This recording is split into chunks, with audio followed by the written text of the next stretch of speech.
Meaning of eiderdown. Eiderdown. Eiderdown.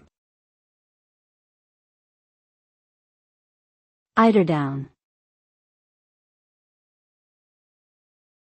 Eiderdown. Eiderdown refers to the soft, fluffy feathers found on the belly of the eider duck. These feathers are used to make high-quality bedding that is exceptionally warm and lightweight. The down is known for its insulating properties, which help regulate body temperature and keep sleepers comfortable throughout the night.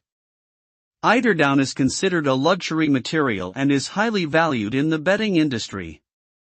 It is often used in high-end comforters and pillows, and is prized for its ability to provide a cozy and restful sleeping experience.